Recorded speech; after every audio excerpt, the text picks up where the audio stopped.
I am with Whitney Riley today. And Whitney, you are a transformational, how do you say that? Like a transformational mentor? Yeah, yeah. I made it up. Don't that's kind of like fake it till you make it type of thing, right? I mean, Well, there that's just wasn't the right word. And I mean, it was painful and grueling. It was a lot of years ago. And I'm not really a coach. There's that.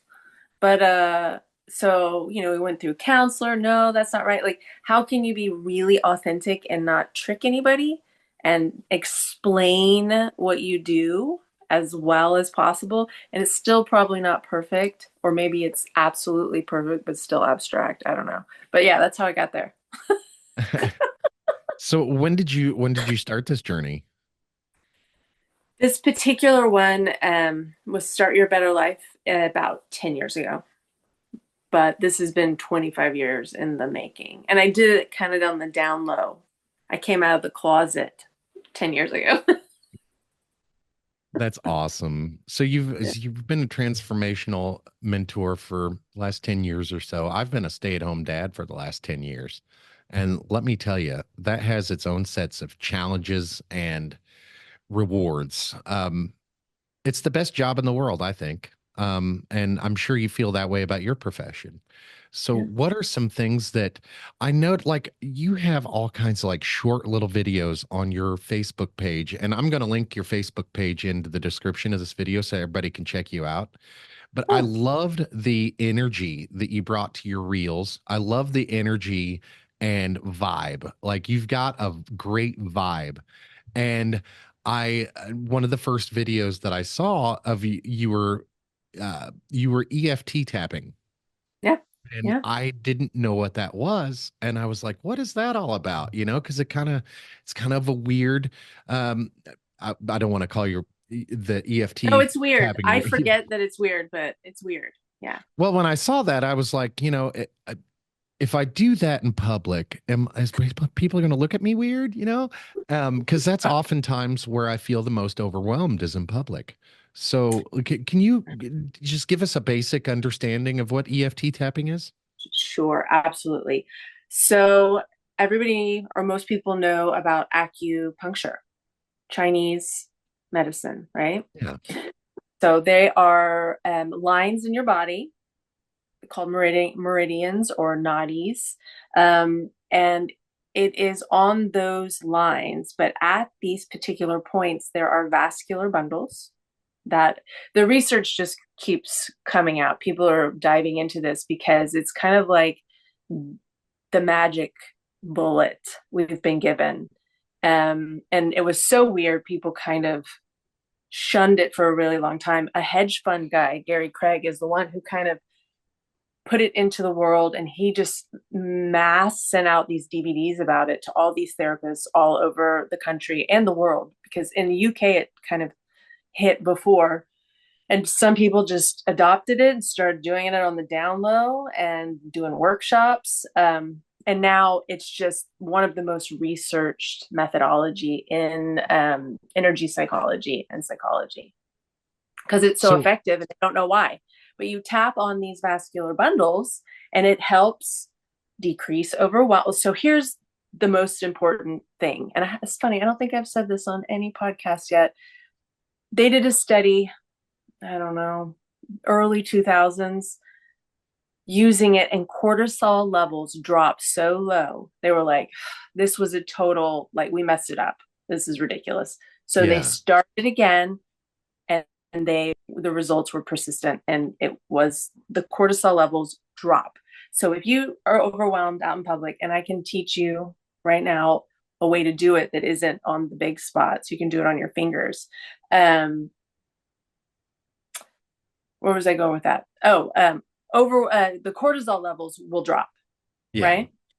So you will feel better. It'll be easier to cope. It'll be basically, our reasoning is just here, right, in our frontal lobe. Right. And anytime we're overwhelmed or mad or this or scared, we're not using that part. You can see on an MRI, the veins actually shrink and divert blood away. Okay. You stop digesting, You stop being in your highest part of that's why when we're mad, we do something, we're like, yeah, I'm entitled to, I took this a right decision. And then Yes. later when you're not mad, you're like, What was I thinking?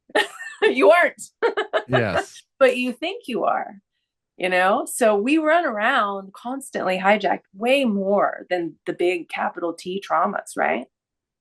So just using it on overwhelm will lower your cortisol in the moment. Getting into the hidden parts that are susceptible to being triggered into overwhelm is where you permanently shift the script, the background Yeah. noise that hijacks, it's capable of being hijacked and then taking you for that ride, whether it be overwhelm or anger. Right. Now, when I saw the the video of being, 'cause I deal with being overwhelmed all the time, and it really happens a lot with kids, with dealing with the kids Mm-hmm. and social situations. Now, I force myself into a lot of social situations, kind of like this one right here.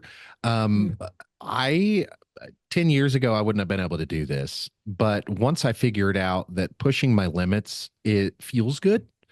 It feels good to get out of my comfort zone. It feels good, like I get a rush out of it, a sense like adrenaline. And Mm-hmm. when I get out of here, out of the studio, and I take a second, I'm like, that is awesome. It feels great.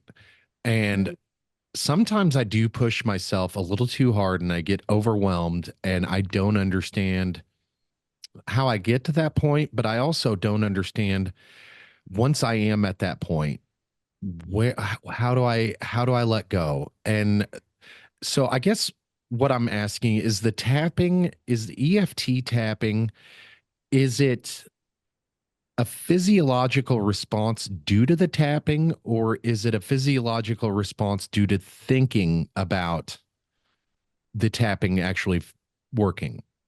So a So is it lot of like a the placebo? I don't believe it's a placebo, but maybe it is. And the reason I don't believe it's a placebo is just the miraculous shifts that I witness. That I mean, it's really like we live in an age where we have these technologies and these tools to heal as fast as we can be traumatized, Right. to become to ground and feel validated in your overwhelm instead of scramble trying to push the overwhelm away and then use the tiny bit of energy you have left fighting the overwhelm, right? Then to live your life, be a dad, be whatever it is that we're trying to do. Because I also like kind of quit my world of work and peopling to raise my people or my person. And he's 13. So, but from 10 years old. So, like, this is also why I'm coming out of the closet because I had to manage that because when you're always on call when you're a parent, like you have to stay at Yeah. home, like forget about planning something really important, Right. when you're when you're on duty, right? So there was a lot of that. So when you say career, I'm like, yeah, I've been sneaking this in around, pickup and play Yes. dates. Well, it kind of reminds me, like right now, I still classify myself as a stay-at-home dad because I do stay home. Like this is all in my garage. Like That's I awesome. am, like literally, my kids are five steps away. Like they're in there causing hate and discontent, and I'm in here in the garage doing my job. And I still consider myself a stay-at-home dad. And my wife has two jobs. Her day job, I don't get to go participate in, but her side gig, what we call the side gig, I actually go and I part-time with her. Oh, So cool. like she gets the paycheck, but I do half the work. And really that really started out as like my way of like, what can I do to help? And then Right. it became this thing where, okay, now I've got to do it because I'm getting out of the house. And I started this podcast really because I love to talk to people and I have nobody to talk to during the day other than my little people. And my oldest child is 21, my youngest is 5. So Wow. there's a big range in ages there. Yeah. The age difference between my 5-year-old and our next child is 10 years or almost 10 years. So he's 14, almost 15, and my youngest is 5. and my youngest has autism. He has level 2 autism. So it's challenging enough that a parent has to be home. Yeah. And that parent at the time, 10 years ago, I was on the road a lot. I was working in construction and stuff. And I just got to the point where I missed out on a lot and I wanted to be home. And so that's really what I wanted to do anyway. And then my wife was like, well, since you want to stay home, like I want to advance my career. So would you support me in advancing my career? She went back to school and she got her degree in business management. And so that was her dream. And I still had no idea what the hell I wanted to do with my life. As far as I was concerned, I'm just dad. That's what I do. And so I listen to a lot of podcasts. I watch a lot of podcasts. And I was like, thinking back, like I've always wanted to do stuff like this, but I just never had the money, never had the knowledge. And so when I jumped into the podcasting, I was like, yeah, this is it. This is what I'm gonna do. And I tell you what, like we had discussed earlier before I started recording that I've been in here all day doing interviews and stuff, and it's the most fantastic, rewarding, just the conversations that I've had today. It's not with children, it's with adults, and Right. I get to do my own thing, and that's what it's all about, and building dreams and helping other people, and it's just amazing. And you doing the transformational mentor? I like that phrasing of it because the coaching is somebody like that trains you to really kind of do what they want you to do. And you're more of a, okay, well, you can do things, you can try these things or these things or these things, whatever works for you. And I Right. like that vibe, you know? Yeah. And also my like we were working as a client, the mentorship comes because coaches do have a protocol, right? And I have developed a protocol in my book. But the whole thing is how do you do it to meet somebody on their unique journey, having their unique situation for the biggest impact possible, Yeah. right? So the mentoring is kind of like I'm the guide, but really I'm helping you navigate your own ship and be able to be the captain of it, Right. you know? And And it's not like, oh, when you falter, come back and use my protocol or, journal. All those things are amazing. And I'm, you know, not knocking coaching and those methods. Like I have coaches, yeah. I've gotten help along the way when I get stuck with lots, especially writing that book. And I'm terrible at marketing and I have a lot of coaches. I'm still terrible at it. It's like I'm the Oh, anti. I'm like, I I just refuse. I'm okay at marketing. I'm terrible at self-marketing. Right. I'm Well, that part. Yeah. self-promotion I am awful with. And I tell you why. It's because I have no self-esteem. Is my Mm-hmm. self-esteem is very low, and the way I think about myself is I'm very self-deprecating, if that makes sense. Mm-hmm. I tend to not think I'm as good as I am. Like this conversation right here, like a lot of people in podcasting like would be nervous to talk to a new guest without meeting them first. I'm the complete opposite. It gives me a dry slate to work with. Like I don't there's no preconceived notions. You are able to see my podcast on YouTube, so you can check that out and see how I am and how I carry myself. And I have we met through Facebook. So I Yeah. have that baseline that I can give you, but there's no like this is just a conversation between two people. I'm not intimidated by you and you're not intimidated by me. And that's the way it's supposed to be. And a lot of people like in the podcast world are so like I had a guy phrase it like you got to be on my turf to come into like you have to be into my studio and it's got to be my world and I'm just not like that. I'm not territorial. I'm not I spoke to a guy was it Saturday who wanted a copy of the show that we did, and I've seen a lot in the past like people are hesitant to send out pieces of their show because they did so much work on it. And my theory is like my brand is all over it. Like, I've got my brand right up here behind me. There's no getting away from my brand. And as long as you're sharing it, you're sharing my brand. You're helping me. Sure. And Yeah. that's a different kind of marketing. I look at it completely different. Yeah. So, It's and all organic so and cool. But I love it because I don't know, you said you were in construction. I, in my many years of college, I was bartender. And, after I finally I was physics major for the first half. And then my dad died and I saw my own mortality. And I knew I was supposed to be an artist, even though I was like, why would I do that? Why would I choose that?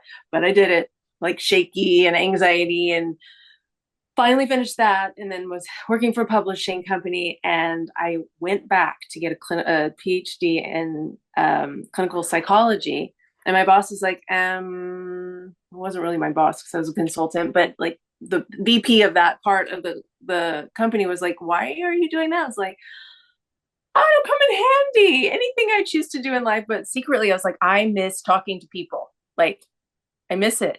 And then earlier, you're like, I'm a dad, right? And you're like, yeah, I don't talk to anyone but little people. Well, I want to park there as being an older parent who then, who was very social and did many things in the world, like opened art galleries, like just very, whatever, creative and interactive, flying all over the country, cultured. similar, well, I mean, culture, but like having some other person there that isn't necessarily always consistent, and having stimulating conversations, kind of like you're doing with your podcast. Right. Then going into being a parent, there's this element that is so isolating.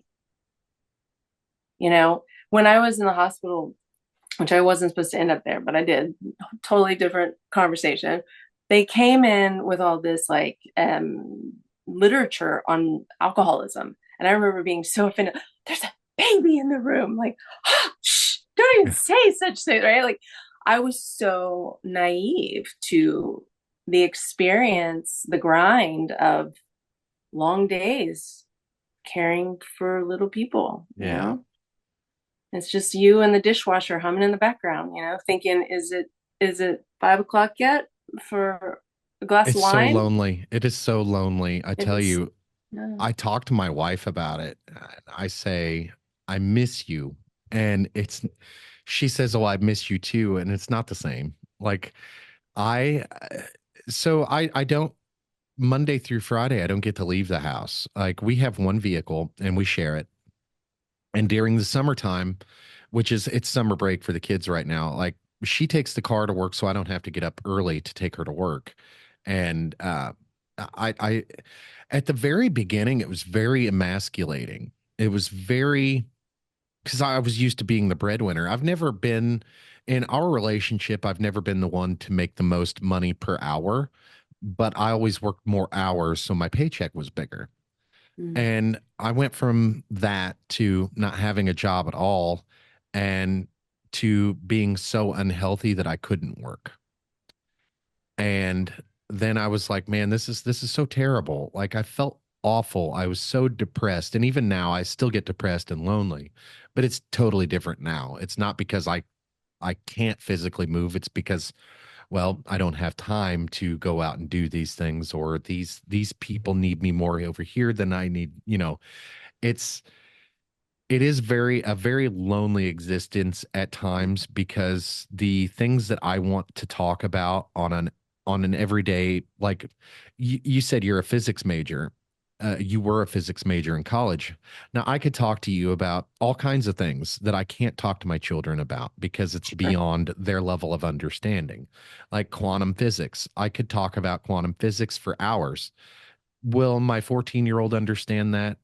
No, probably not. But he can have a very basic understanding of it and still get through a conversation. But is it the quality of conversation that I'm looking for? Right. I can talk to him all day, every day. I don't get that adult interaction very often. And with this podcast, it absolutely helps with that. And Yeah. talking to other parents that are in the same position that I am and that do the same things that I do. And like I spoke a little bit earlier about my wife is my editor. So I speak to my wife through the podcast.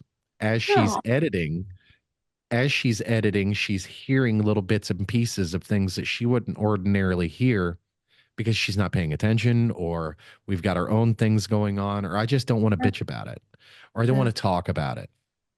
Yeah. And so when I talk to my wife and tell her, hey, I'm lonely, I miss you, she misses me and she is lonely too, but it's completely different. She's at work where she has other adults to interact with. She can, And autonomy. yes, yes, that's it. Autonomy. That's exactly right. No. She can call in for the day.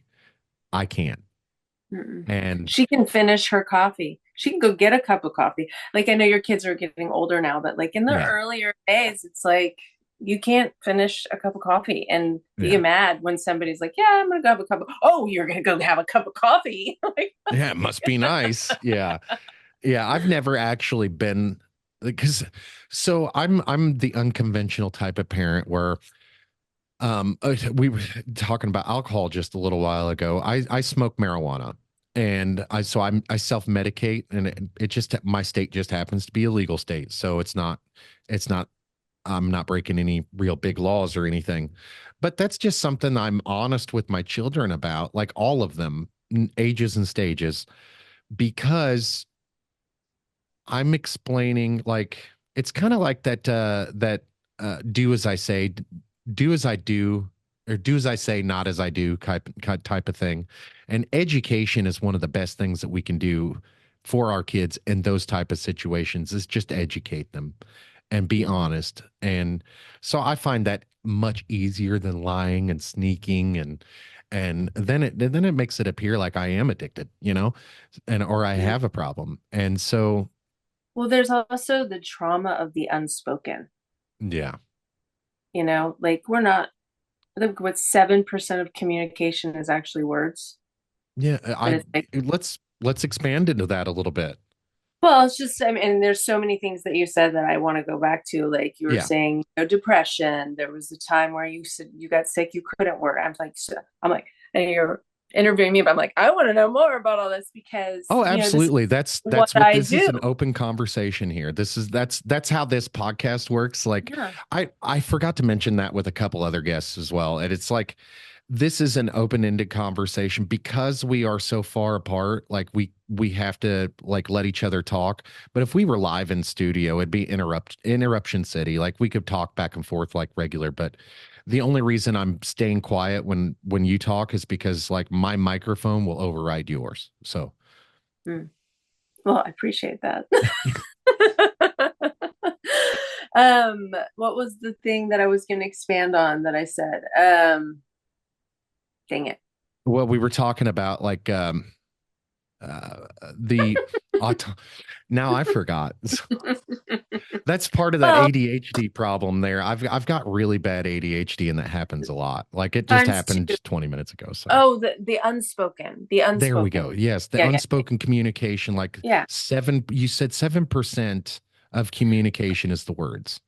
I've heard and read that communication is body language. It's these little micro things that we do. It's the tone and how we do it. So it's like, oh, like if somebody is like, coping with marijuana or whatever they're doing and then presenting as they're not, some of that more than likely is going to bleed over in Yeah. one way or another, depending on the receiver and the giver of those things, right? And whatever peripheral anxiety or so all of that, even if it's indirect, then we're a product of it. We're a product of where we came from, and the spoken do as I say, and then the watching them do exactly the opposite of what they say, and then the things that they hid from us, whether it be family traumas brought down. One of my clients was struggling with a whole lot of stuff, not to go into details, but it was a lot of passed down female generational stuff. Yeah, And generational traumas.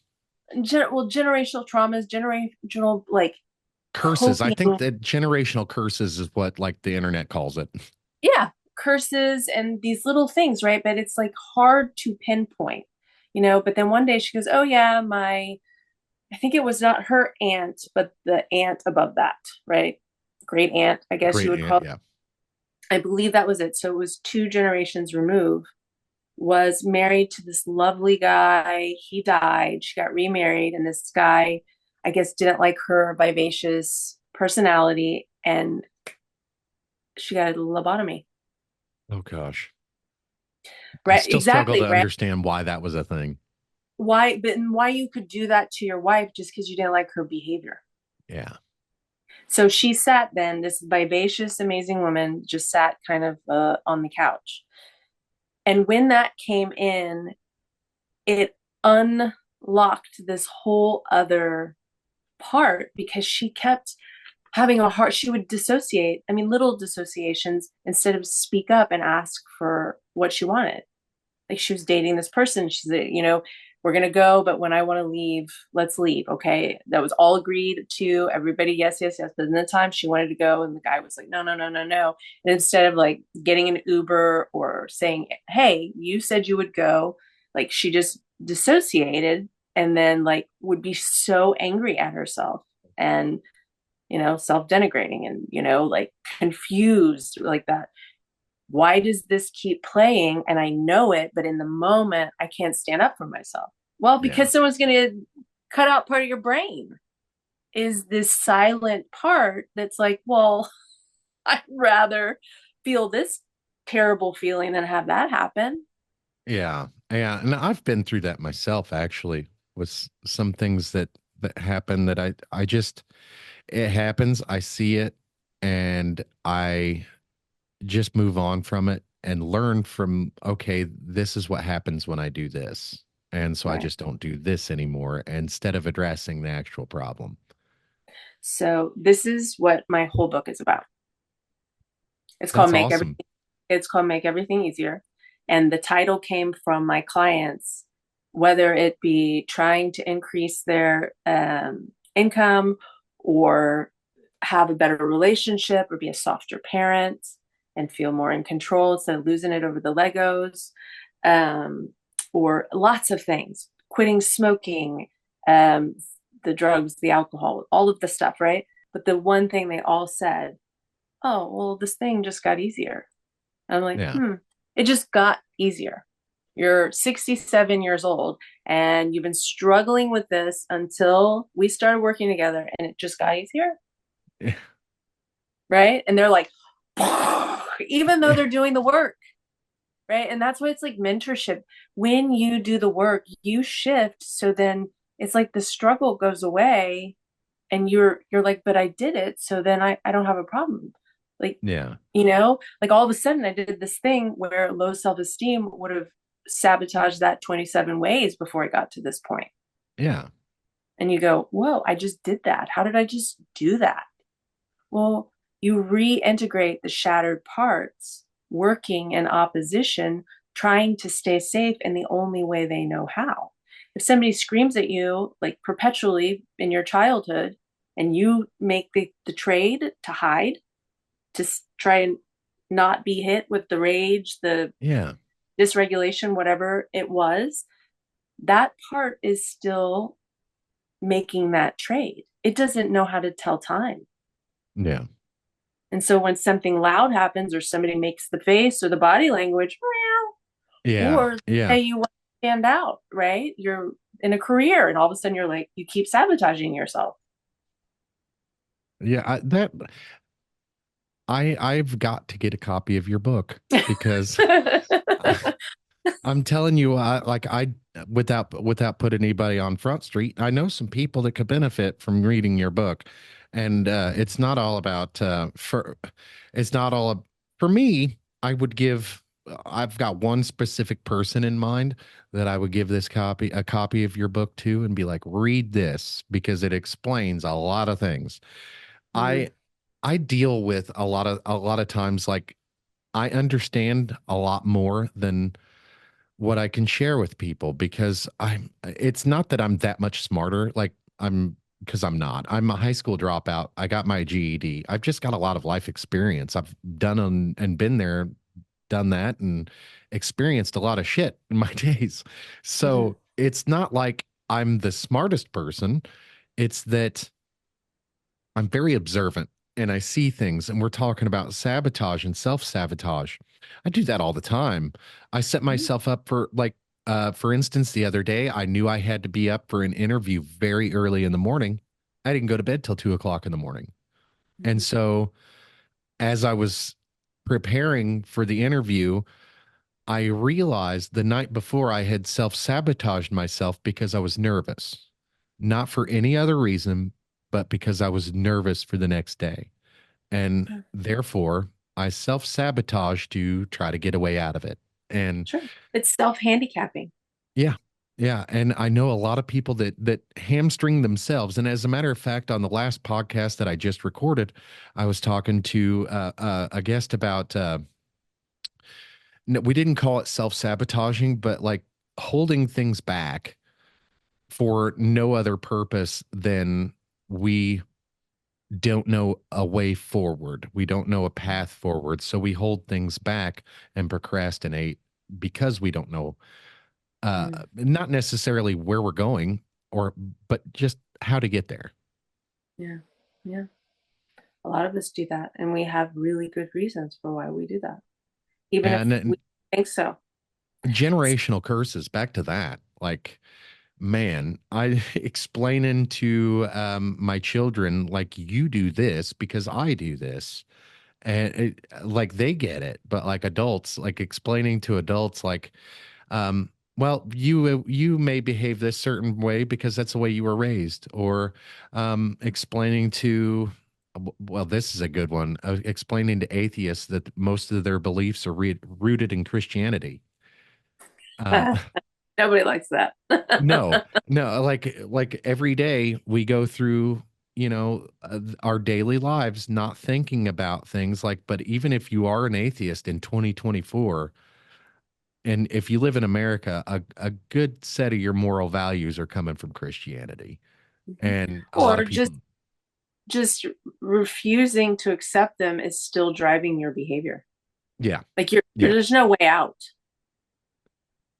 right? right. There's no way out. You're still responding, We right? are products of our environment, as you said Mhm. earlier. Yeah, yeah. Well, do you want to do a little? You were saying, this is pretty weird. I forget. There was this one client a lot of years ago now, but she came in and she wanted help with public speaking, and I was trying to teach it to her, and she was like, "This is so stupid, like so weird." And I was like, "Okay, let's just do that. This is so stupid." And we started doing it. I was like, "So weird. It's so stupid." And she just started crying. I was like, "Yeah, this is so stupid." And so it was kind of a discovery session, but we ended up having this whole session, and it's one of my favorite little moments because we're all walking around with a lot more than can fit in this body. Yeah, So much. We've been put through the ringers. We've struggled with our kids. We struggle with our parents, our siblings, our partners, our career, our identity, looking at other people going, they know how to do it. Why don't I know how to do it? I'm flawed. I'm broken. And now we got to somehow wrap that up in a package that's still likable. yeah, And then what do we have left? Like, if all of that takes $1 and you've only got $100, some of us, when we're in our like developmental stages, we're spending most of that $100 before we learn. yeah. Yeah, I call it like I measure that like in bandwidth. Like I don't have the Yeah. bandwidth to handle Mhm. that. As so I'm a digital kind of guy. Well, I say that, but I'm technology ignorant sometimes. But living in a digital world, like when I was a kid, the digital things, like we switched over to digital cable when I was like 12. So I live in a digital world, and that's how I can relate to things is like bandwidth. A lot of people say spoons. I don't have enough spoons to deal with this certain problem. But Mhm. yeah, I'm But what are you you. dealing with first, right? So how much of your bandwidth is just dealing with, We don't know, For me, 50% of my bandwidth is spent as soon as I get up. As soon right? as I get up out of bed. And that's just half of my bandwidth right there. And then another 25% is just getting through my morning without like freaking Losing out. it. Yeah. Yeah. So what And if you could get some of that bandwidth back? I would I wouldn't know what to do with it, to be honest with you. I Yeah, you uh yeah, you would. I I live so much. So to kind of explain my life, so since we're a one income house, we deal with a lot of we limit ourselves quite a bit with finances. I could go out and get a job like right now, with the kids are old enough now, I could actually go out and work. But if I did that, I would be giving up a lot more than I would be gaining. I would be gaining an income, but I would be giving up everything that makes me happy. Yeah. And what I mean, so I say it all the time with my wife, how much is your dignity worth? How much is my dignity worth? And to give my dignity an hourly wage, I can't do that. Mm. So the bandwidth that I wake up with every morning, sure, would I like to have some more bandwidth to get through my day? Sure. However, if I had more bandwidth, I would just give it away, if But that makes wouldn't that sense. be lovely? And who would you give it to? Your kids, Yes, I would. your My wife, kids would definitely. Yes. your kitty, Yeah. the I would, world, your I would podcast. actually, Yeah. yeah, I would actually love to be able to have more time out of my head and more present with them. I would absolutely love that. But it's like, That's the whole point of doing this work, right? right, right. So we're imagine this. So things have happened in the past and now they require our energy to protect them, even though they're screaming for help still stuck in that moment, right? But they have guards all around them. So there's resistance. We resist back because we're like, hey, stop being afraid. Hey, go do this. Be a more patient person. Be blah, blah, blah, blah, blah. All the stuff we're yelling at ourselves to do while this part is like going, no, absolutely not. Mom made me put my shoes on and go to church and I'm not doing blah, blah, blah, blah, whatever it is, right? And those parts now are so dug in and they're protecting a future that hasn't happened yet. So they keep you in the past, hijack your future, and there's no way to be in the only place where you have power, the present moment. Yeah.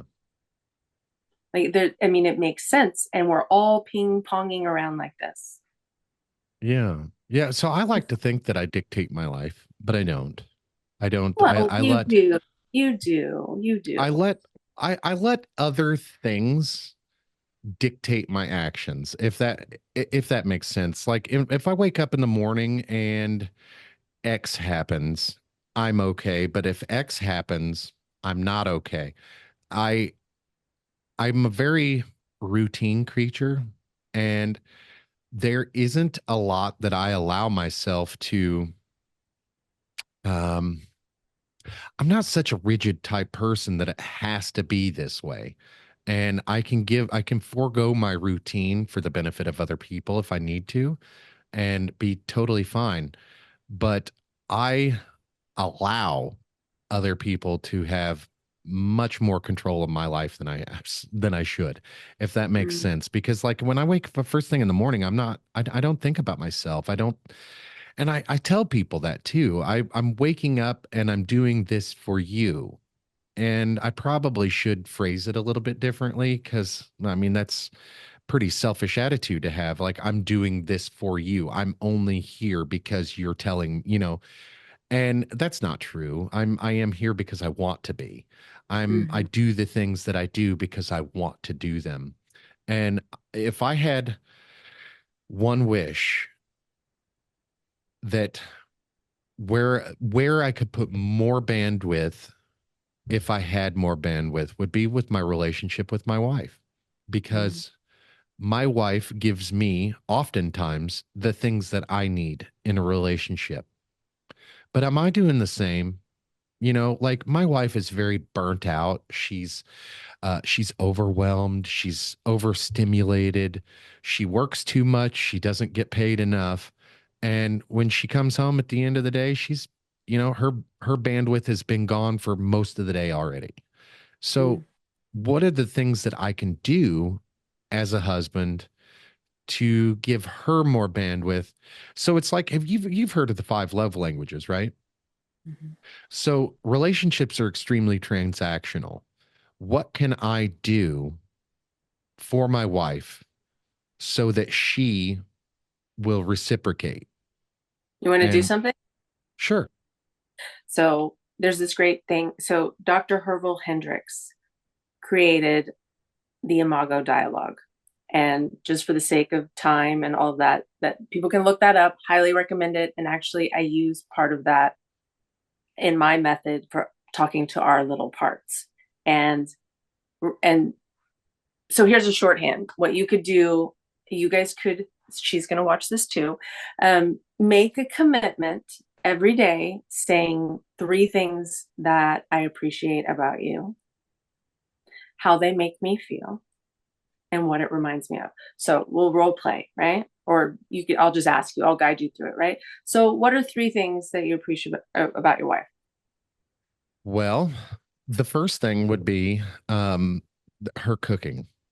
And I tell her all the time, I love her cooking. I love how every day I don't have to wonder who's going to cook.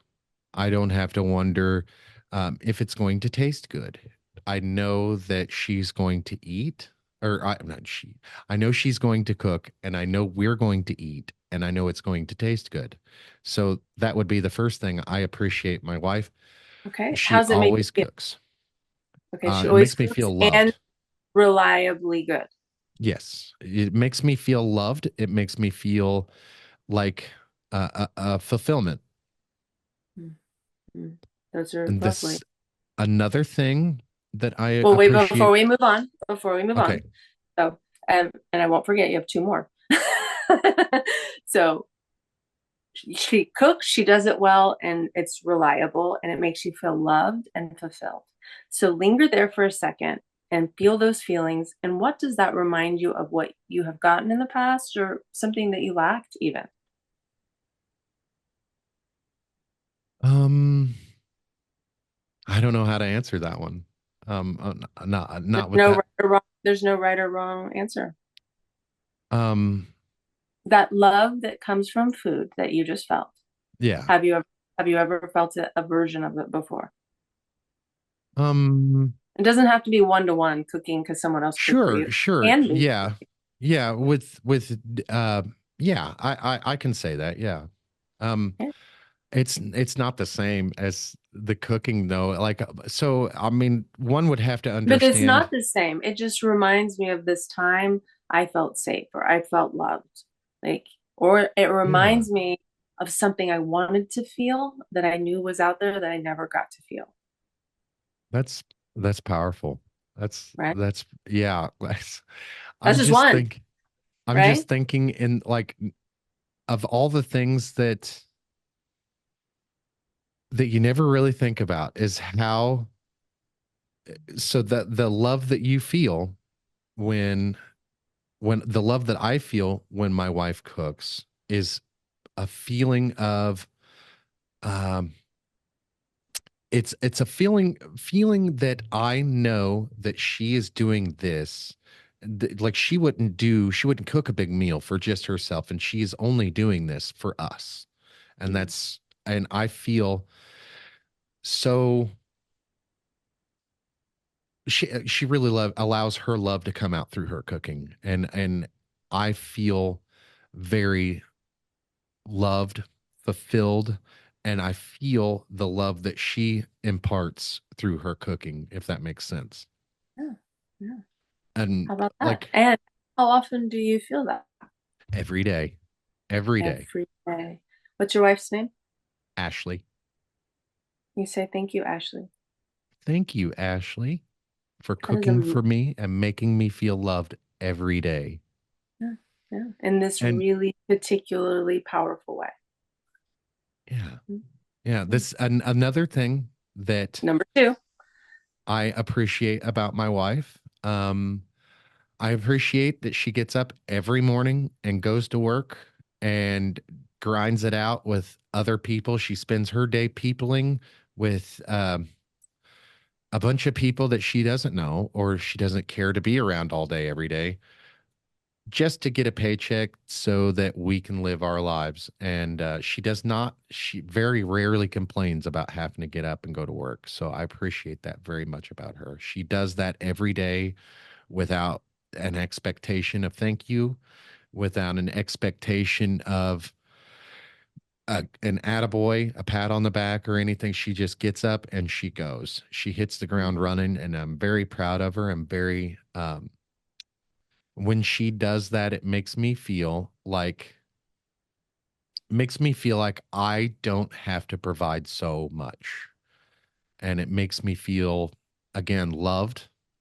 It makes me feel appreciated for the things that I do because my wife allows me to live my life the way I want to Mhm. without any expectations, without any preconceived notions. Just go out and do your thing. I'm going to do my thing. We'll meet in the middle and we're going to be okay. And I really love that. Yeah. And so that feels loved. And how does that love feel? Feels amazing. It feels, I don't know how to quantify that either because it's like, how do you tell someone that, so my wife and I've had private conversations about me working, about how going and getting a job would make me feel. And it would suck really bad. I don't want a 9 to 5. I definitely could not do her job. She works in management, and I don't have the right temperament for it. I freak out all the time. And so, how do you how do you put that into words? Like that amount of appreciation, the amount of what I exactly feel, the amount of love that I and how that feels to me. How could I put that into words? It's very difficult to describe, and she knows that, and she knows exactly how I feel because she would hate being, if the shoe was on the other foot, she would hate being here. So Right. Right. yeah, and it's just one of those things. I don't know how to quantify that. I don't know how to explain that, and Thank you that's for being you. It's thank really yes amazing yes because you help me Ashley, be me. thank you. Yeah. Because you help me be me. That's awesome. Thank you for that, Whitney. That's very, the feeling I'm feeling right now is eureka. If that, like light bulb, Yeah. like I've got an idea. Like, and Yeah. that's a great thing that we can do amongst ourselves. Like, and it costs no money and it's extremely helpful just to tell each other how we feel every day. Let's wake up and let's do this thing. Like, you tell me three things that you appreciate about me, and I'll tell you three things I appreciate about that's if we And did that how every they day. make me feel. You linger. You go, this is how it makes me feel. And it's so wonderful and so special. And you trade your life to help me feel that. Wow. And she really does too. Like, so her mornings are, well, no, we've gone through this on the podcast before, but I'll tell you, like, her mornings are first thing in the morning, she gets up and she runs into the shower. And that way, everybody else has to, we only have one bathroom here. Excuse me. And that's so that she can get her stuff done. So everybody else can get in there and get their stuff done. So she rushes through the beginning part of her day to ensure that everyone else can take their time. And she wakes me up. I'm 39 years old and I don't wake myself up. So she wakes me up. She makes my coffee every morning. She she gets us all ready to go out the door because when I'm walking out the door to drive everybody to school and work, I'm still sleepy eyed. And she gets us up going, and It's like 5:30 every morning, and she doesn't go to bed until like midnight every night. And it's amazing. She's like Superwoman. It's crazy, but like that's what her day is like. Her day is catering to everybody else. And up until this moment right here, I never really take time to appreciate that. I never really take time to thank her for that. Um, I suppose she knows, but then again, I don't know. I don't know because I've never asked. And so, Whitney, I appreciate you bringing that to my attention. A third thing that I really appreciate about my wife is how she allows me to be me, without how my wife loves unconditionally, I guess is a better way to put that. She loves me no matter what. She loves me whether I made a stupid mistake today or I made $1 million today. She's loving me either way. And I How does know that make that. you feel? It How does that makes make me you feel loved. It makes me feel like the richest man in the world. It makes me feel, and I often say that. I often say that I can't feel bad today because I have so good. My life is so good that I would just feel like crap if I felt bad about today feel? because, like, I'm so lucky to be able to live the way I live, and a lot of people in my position are like, oh, it sucks being broke. I hate doing, like, we drive a 20-year-old piece of shit car. It's 92 degrees outside. We have no air conditioning in that car. So I value things differently. I would much rather have that old 20-year-old piece of shit car out in the driveway and driving that with no car payments as opposed to having a great job and being car broke, because of a car payment. So my wife makes me feel every day when she loves me unconditionally, she makes me feel like the luckiest man in the world. And I would like to thank her for that. Thank you, Ashley, for making me feel so loved and so appreciated and so just so awesome. I feel awesome every day. Yeah, special. Yes, Yeah. exactly. Exactly. Yeah. And there's a fourth thing, like she really doesn't complain about me touching her. So so Well, here's I can give her if hugs all she, day long. I love it. If she agrees to play, you guys can do this every day. I think it would be easier for her to tell me what she loves about me than w- her telling me what she loves about her, if that makes sense. Like I Well, have a but she is million. supposed to say that. She's supposed to say what she appreciates about you, how it makes her feel, and what it kind of reminds her of, or what she wanted or didn't get that she got with you, or however, you can associate it back to something, right? Like you kind of did that. You went and you're like, wait a minute. And you stayed long enough to go, wait a minute, this is a really big deal. Yeah.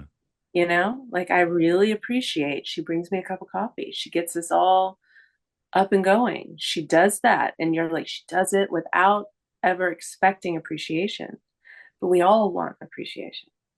That's very true. That's one thing I complain about all the time is I don't get appreciation. This is We the all do. most, yeah, this is the most thankless job there ever was, is being a dad and being a mom. I mean, I don't want to say like being a mom's, Stay at home parent. it's the same Yeah. job. If Yeah. you feel what I'm saying, being a mom, Oh, being a dad, thankless ab- job.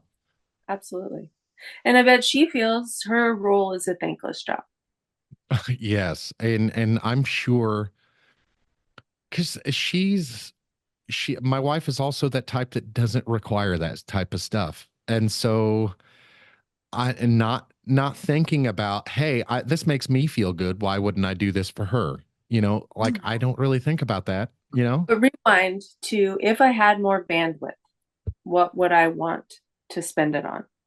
There we go. Then now it's making a full circle moment here. Like Okay. I didn't know what I would do with extra bandwidth. And you're like, yeah, you would. Yeah, you would. Well, I mean, it's a choice. There's an option there. Yeah. Thank Dr. Herval Hendricks. Now, Yeah. can you repeat that name one more time? Dr. Herval Hendricks. His Herval book, Hendricks. Herval Hendricks, Getting the Love You Want, was, I mean, a while ago, but it has this whole imago dialogue that takes that into a much more detailed process where if there's ever conflict or working through things where you have very different opinions, it's a great tool. This is another aspect, and I'm not sure if it's in the book, but he has, you can Google and there's lots of that. It's Imago Dialogue, Dr. Herbal Hendricks, and then also Getting Love You Want, but super powerful. We all want Yeah. validation and we all want approval. And if we take it back, I'm always like inner child, foundational conditioning. We were talking all about that. As kids, I think we get programmed to think perfection is somewhere on the outside, and we need to be something, do something, earn something in order to maybe get a hold of perfection one day, if it's even possible. But Yeah. if that construct is real, that means it's the whole Bugs Bunny carrot, you know, it's always Yeah. moving. It's a moving target because it isn't in us. And my other thought to you and the listeners is, what if you bring perfection inside? Perfect. You're already perfect. You could be a bag of bones, broken mess. You could be depressed. You could be lost. You could be an overachiever who's stressed out and who doesn't know how to jump off the wheel Yeah. and find balance, right? Or anything in between. And what if in that moment, in this moment, you are already perfect? 100%, not 99%, 100% perfect. You're just looking for the next perfect moment. Hey, I like that. I like that. But it's true. It's the only real truth. Yeah. Because what I mean, look at 10,000 lives, look at a million lives, look at a billion lives. Like, who's so perfect? You know what? In a sense, I mean, if we all strive for that personal perfection, like, I mean, if I dissect things at their very most basic level, like as far as a perfect life, I've already got a perfect life because I could have never, like, when I was a kid, I could have never imagined having the type of life I have now. Never in a million years would I think that I would be living the way I am now. Like, I grew up dirt poor. And Mm, so to me, the type of income that we have now, even though it's for most of America, it's pretty low because it's only a one income house.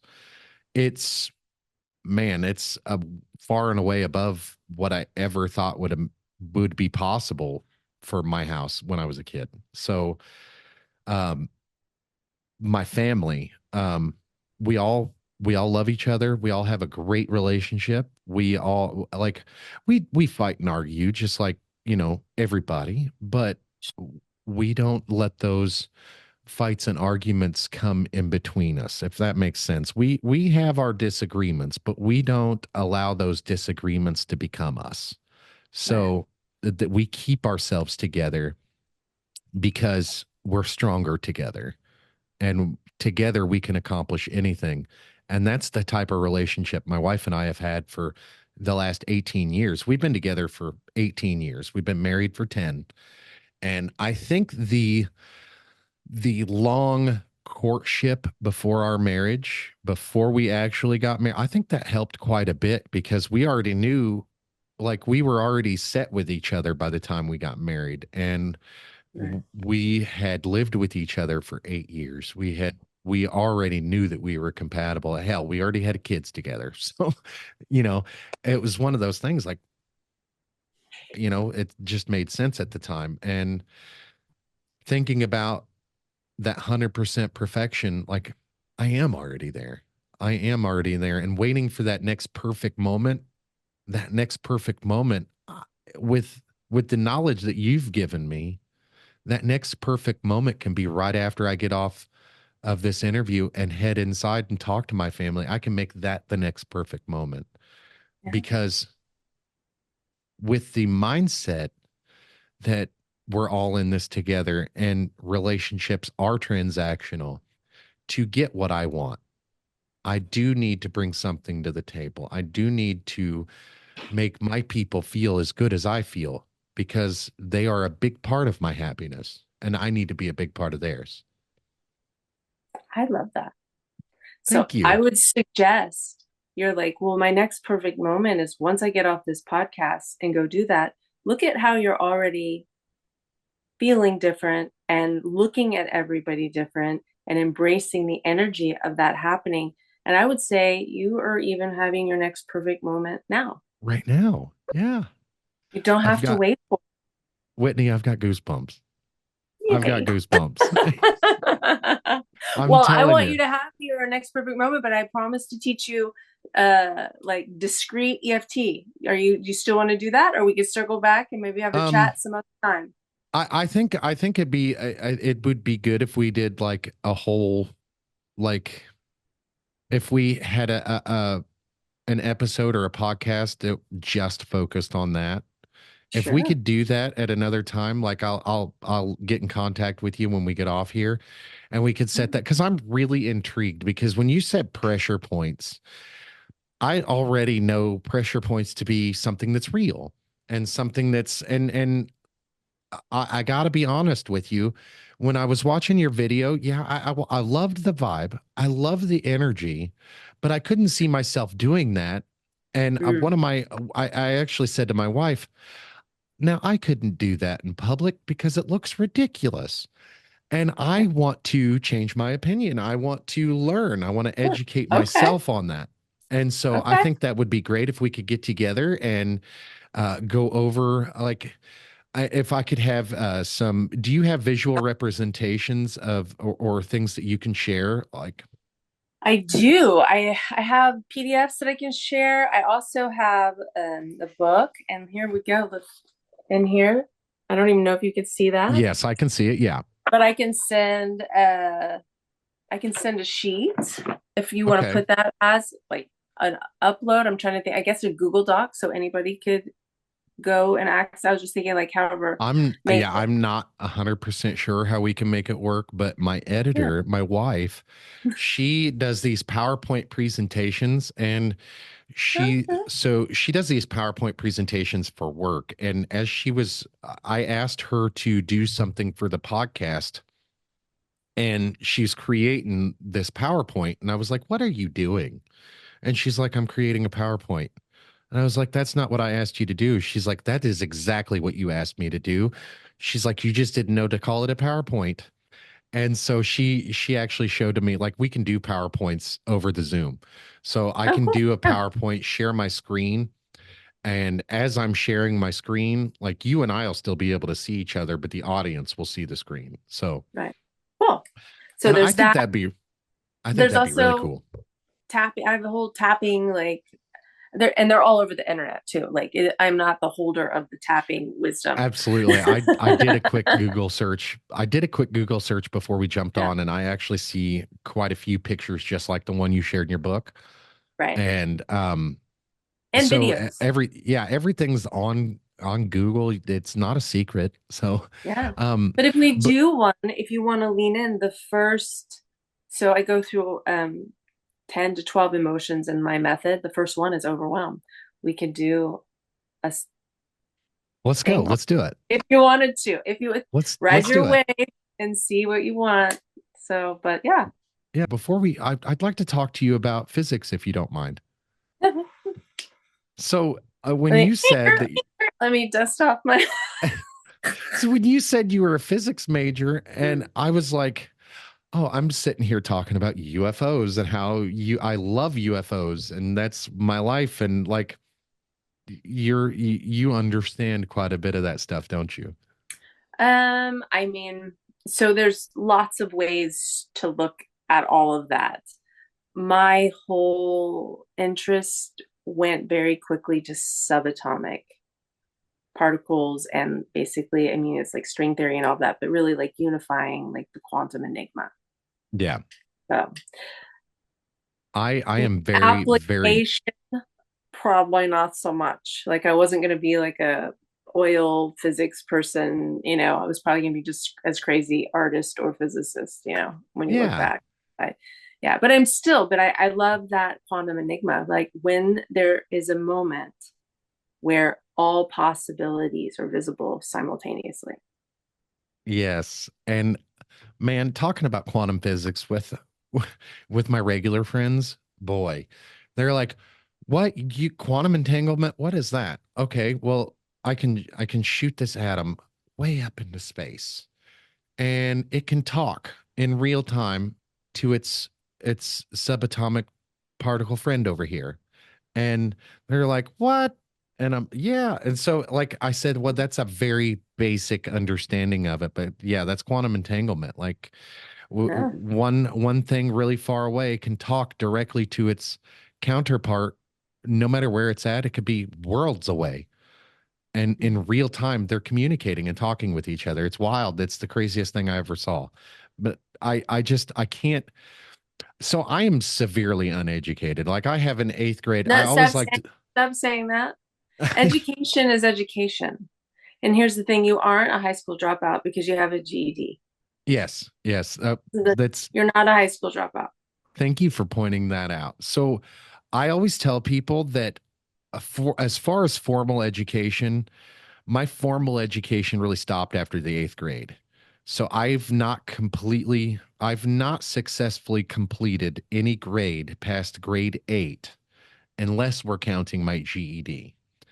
Now, that the reason why I didn't get along with school is because public school is built for different people than me. I've got ADHD, anxiety, and I just wasn't meant to sit in one spot all day long. But now that I'm an adult and as I get older, I love to learn. I love to learn different things. And we were talking about EFT tapping and stuff. Like I'm very intrigued by that. And could it be pseudoscience? It could be, in my opinion. Like I don't know enough about it, but I'm willing to give it a shot and learn more about it. I'm willing to pull out all the stops and hang out with you and discuss these things. And that's where the podcast really shines is you and I may not agree on everything, but we can still have a conversation. We can still have that dialogue. And I absolutely love that. And when I say when I say I'm uneducated, what I really mean by that is Formal education. formally. I'm not Yeah. formally educated like other folks are, but however, I do know this about I'm very intelligent, I'm very smart, and there's a lot of people that I know personally with college degrees that couldn't touch my brain, and so I do know like that's one of those self-deprecating things. Like I do know I'm intelligent. I'm educated in my own way. I just don't have that formal education. But Yeah. I There's I this great want story, and I can't think of his name now. And he was severely dyslexic. His dad, I believe, was a college professor. And basically, they had a horrible relationship, the father and the son, because of this expectation, like you're talking about, of being formally educated. And I believe they lived in Montana or somewhere like that. And he would go out into wherever and dig and play and just be in his body. And that's his happy place. And his mother, was always kind of the go between and was sorry about it. Was tragic. It was this tragic yeah, loss of this relationship.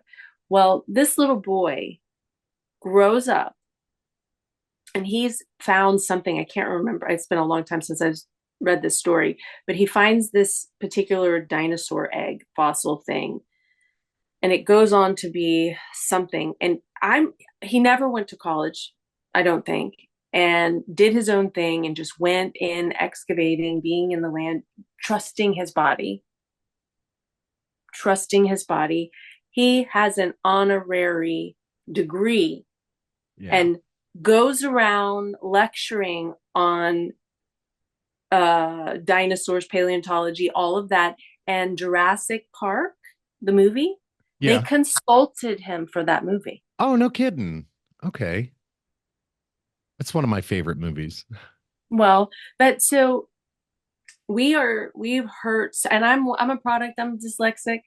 I was just on a neurodivergent podcast earlier today. Now, Albert Um, Einstein was dyslexic. it is, they believe him to be dyslexic, absolutely. Yeah. And probably had a smidge of autism. Yeah, we I, talk about that a lot in my house. Like, so I discuss it quite a bit on the podcast too. Like, I don't know the exact percentage, and I'm paraphrasing here, but somewhere around 80% to 90% of academics are neurodivergent. yeah. And that's huge. Like, Do you if you know how think many about entrepreneurs are neurodivergent? probably all of us. I would say I think you kind of have to be. Yeah. Yeah, Elon Musk has this little thing like I can't remember who he was talking to, but he was talking to in an interview type setting, and somebody had asked him what it was like to be him, and he said, you don't want to be me. Nobody wants to be me. He's like, my brain is constantly going. I'm always working towards the next thing. And he said, it's always chaos in here. You don't want to be in there. And I Mm. that's what it's like to be in my head. It's I do this whole song and dance with like the self-deprecation thing. I don't know if that's just my mechanism to slow myself down or what, but I don't have a whole lot of faith in myself. I don't have a whole lot of self-confidence until I get in there and do it. And then like Mm. it's like this whole podcast thing. I thought this was going to be terrible. I thought it was going to suck. I thought I was going to not be good at it. But you can listen to my very first podcast, our very first episode. It's difficult for me to listen to. It's difficult for my wife to listen to, but there are still people out there listening to it and getting something out of it. So, I mean, it can't be all that bad, right? You know, and so I keep thinking about those things like I can't be as bad as I really think I am because everybody's listening, everybody's watching, people are interacting with me, people are wanting to talk to me. So it can't be all that bad, right? And just that reinforcement of that positive reinforcement, uh the feelings that I get, like when I get a new subscriber, that dopamine hit, you know, as soon as that dopamine hits, I'm like, yep, got to do more, got to do more, keep it coming. And I And know you were perfect in that first podcast. And exactly. Thank you. you could have never had the second perfect podcast. That And you could that have is an never had awesome way to the look at it. third perfect podcast. And if fourth podcast crashed and burned for some reason, you couldn't have had that perfect moment to learn what made the fifth perfect podcast. Yeah. Yeah. And looking back over all so let me go just real quick. Let me go check my I don't remember what episode we're on. I think it's 47. I'm wanting to say 47. Episode 47. I would have never gotten to 47 episodes had I thought like, oh, that's so terrible. I'm not going to do another one. But to be quite honest with you, looking back over all of the episodes that we've done, I don't have a single bad one. And that's for somebody like me to have all that self-deprecating qualities and not I never ever take credit for the things that I do good. I only pay attention to the things that I do badly. And so Who did that that's first? what's that? Who did that first? Well, I did. Who did that first? Who did what first? Paid attention to what you did badly instead of what you did right. Oh, that was me. Like Who did that? Who did that before you I'm not following. when you were a kid? Who pointed out what you were doing wrong instead of what you were doing right? Oh, my siblings. Definitely not my mom. So my parents are kind of weird like that. They know No, but your siblings is yeah. somebody. Yes. Teachers are somebody. Neighbors are somebody. Grandparents are somebody. You Yes. know, I see what the you're some saying. stranger who looks at you in a way when you're a kid can mess up your life. this one guy, I have no idea. I was 7 years old, dancing free. And by doing EFT and some of these processes, I found it. And I would have never, ever thought this. But I was like being myself. I was 7 years old with the music. I remember the corduroy pants I was wearing, ponytail in my hair. And he said something about my body. And here's where Oh, communication is not just words, it was the whole impact of it. And I, up until the moment a few years ago, longer than that now, that I found that, I wondered why I felt so uncomfortable dancing and I wouldn't dance. One yeah, second can take away the freedom, and then you have to work around it for the rest of your life until you take it back. I can see that. Yeah. So, I who can see was the absolutely. first person who pointed out how you were failing?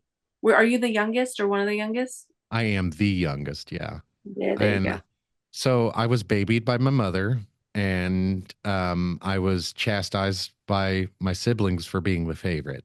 And so it There you go. wasn't necessarily that I was the favorite. I just by the time came along, like my parents had already learned what not to do. And so, like and there was four of us. So I took I it's it's all about like so my oldest brother is 9 years older than I am. So there's 9 years age difference between oldest and me. And we weren't all living at home at the same time, except for, oh, hell, I was probably 8, 9 years old when my brother moved out. So we weren't all living under the same house under the same roof for a long, long period of time. By the time I was 10, there was only two of us. By the time I was 14, there was only me. So I got a lot of spoiled, you know, uh, Mhm. qualities.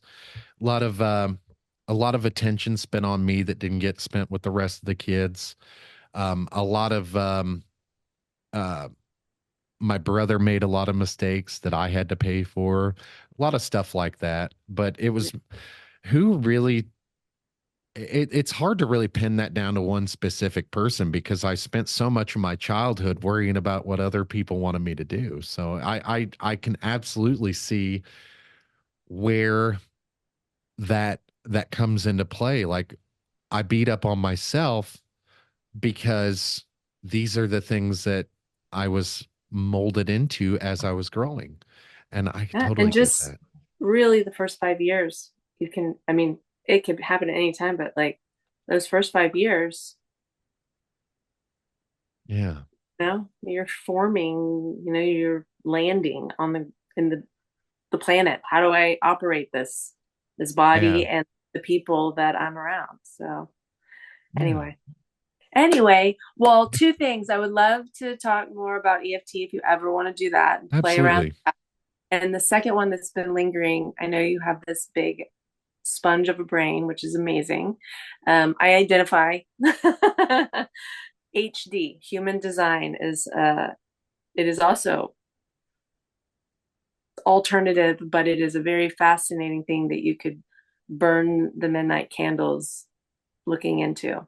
I'm actually going to look that up right now. Human design. Human design. Yeah. Yeah. And very often throughout this chat, I've thought, God, I wonder what his type is. So So if you do look yourself up or you want me to look you up, I would love to know your type. yeah, actually, I'm looking at it right now. There are five different types of human design: generators, manifesting generators, manifestors, projectors, and reflectors. Yes. I, So the original guy said there's only four types, and now okay, newer people are making it five types. okay, And there's some controversy. I'm old school. And so manifesting generators and generators are one type, really. okay. Jovianarchives.com is the website that I like to go to. It is the original guy who kind of channeled all of this from source, I believe. It can get pretty interesting, but it goes into the neutrino and like very fascinating. But it's I like you got that get pulled up too. Yeah. So you can get your free chart. You can put in your birth date, birth information, and get your type, and of your whole family if you get into it. But All it's right. pretty Yeah. cool. It's pretty cool. Yeah, I'm gonna have to check this out. And you know what, Whitney, I can you get real quick give the shout out of the name of your book again? Yeah, sure. I'll hold it up here. Make everything easier. Get what you Okay. want by healing hidden resistance. Can that be found on Amazon?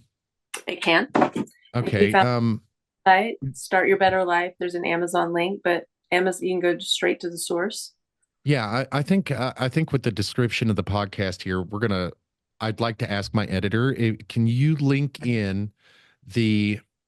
can you link in Whitney's her Facebook page? Do you have any other social media other than I Facebook? do, but the website pretty much has it all. So Okay. Okay. So let's link in her socials, her website, and also her Amazon for you just have the one book?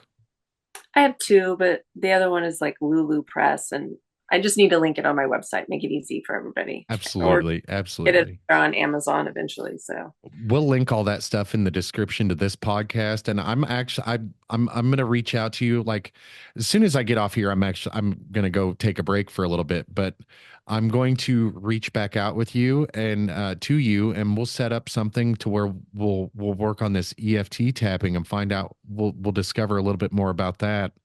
And we'll go through so the the tapping and what they all do and the cortisol levels. That's interesting because I'm always worried about my heart. I'm always worried about my mental health. So I absolutely want to check into this with you. And so Whitney, it's been a great time and I can't thank you enough. Thank you for coming and hanging out with me. This has been great. thank you for having me. It's been wonderful. Thank you. And I'm going to, like I said, link all your socials. I'm wondering if there's any. I can't think of anything we didn't touch on. So, with that, we'll see you guys next time. Yes. Bye.